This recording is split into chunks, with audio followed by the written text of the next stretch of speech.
বিশাল আকৃতির মিষ্টি, ওজন প্রায় 2 থেকে 2.5 কেজি। এতটাই বড়, বালিশের মতো রাখা যায় মাথাও। স্থানীয়দের কাছে এটি বালিশ মিষ্টি নামে পরিচিত। কেউ কেউ বলেন স্বাদের চমচম। মানে আমাদের নেত্রকোনার ব্র্যান্ডিং নাম বলা চলে বালিশ মিষ্টি। এই মিষ্টির সঙ্গে সারা দেশে কোনো মিষ্টির মিল পড়বে না। এই বালিশ মিষ্টি বিক্রি হয় পিস হিসেবে। সর্বনিম্ন 30 টাকা থেকে 1000 টাকা মূল্যের মিষ্টি পাওয়া যায় এখানে।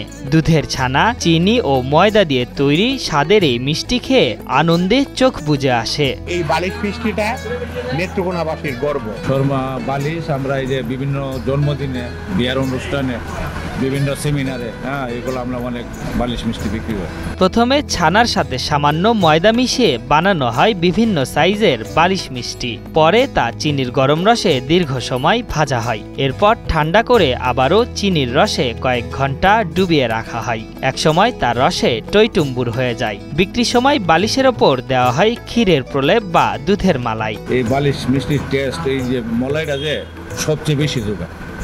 এই কারণে আমরা এটা শুধু দুধ শুকাইয়ে আমরা এই মলাইটা তৈরি করি।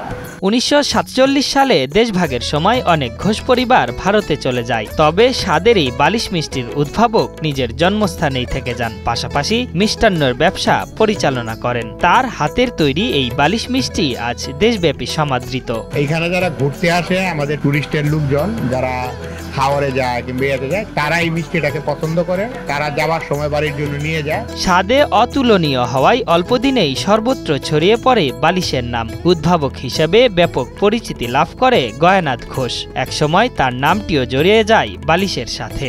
লোকমুখে এই মিষ্টির নাম হয়ে ওঠে গয়ানাথের বালিশ। জাম রসগোল্লা পেয়ে শ্বশুর চোটে করলেন নালিশ। আশা ছিল আনবে জামাই গয়ানাথের বালিশ। ভালো করে সিদ্ধ করার পরে এটা সুস্বাদুটা আসে, মালাই দেওয়া হয়। এই মালাইটা আর এই অতিরিক্ত সিদ্ধ করার জন্য এই জন্য স্বাদ হয়। নেত্রকোনার ঐতিহ্য গয়ানাথের বালিশ মিষ্টি। তিনি 1965 সালে ভারতে চলে গেলে এই দোকানের মালিকানা বুঝে নেয় নিখিল চন্দ্র মোদক। পর্যায়ক্রমে এই দোকানটি পরিচালনা করছেন তার 3 সন্তান। প্রতিষ্ঠাতা গয়ানাথ ঘোষ 1965 সালে এই ব্যবসা আমার বাবার কাছে দিয়ে উনি ভারতে চলে যান। এরপর থেকেই গয়ানাথ মিষ্টান্নের মালিক নিখিল চন্দ্র মোদক আমার পিতা, উনি অদ্যাবধি পর্যন্ত করেন। উনি আজ থেকে 25 বছর আগে মৃত্যুবরণ করেন। পর থেকে আমি এবং আমার ছোট 2 ভাই, আমরা 3 ভাই এই ব্যবসার হাল ধরে আছি। ডিসি মহোদয়, টিউনু মহোদয়, ওনাদের একান্ত চেষ্টায় খুব অচিরেই মনে হয় আমাদের এই বালিশ মিষ্টি নেত্রকোনার জন্য জিআই পণ্য হিসাবে জাতীয়ভাবে স্বীকৃতি পাবে। বর্তমানে নেত্রকোনায় গয়ানাথের দোকান ছাড়াও অনেক দোকানেই বালিশ মিষ্টি পাওয়া যায়। কিন্তু এলাকায় রীতি আছে যে বিয়েতে বর তার শ্বশুর বাড়িতে গয়ানাথের বালিশ মিষ্টি না নিলে তা যেন হয় রীতি বিরুদ্ধ। আমাদের এই নেত্রকোনার সঙ্গে বালিশ মিষ্টি নামটা একটা মানে একবারে অঙ্গাঙ্গি ভাবে জড়িত। নেত্রকোনা যদি পরিচয় দিই বাড়ি কোথায় নেত্রকোনা, তখনই বলে কি ওই যে বালিশ মিষ্টি, বালিশ মিষ্টি দেশে। প্রতিদিন জেলার বিভিন্ন এলাকা থেকে অসংখ্য ক্রেতা দিনরাত ভিড় করেন গয়ানাথ মিষ্টান্ন ভাণ্ডারে। আশরাফুল ইসলাম, ৭১।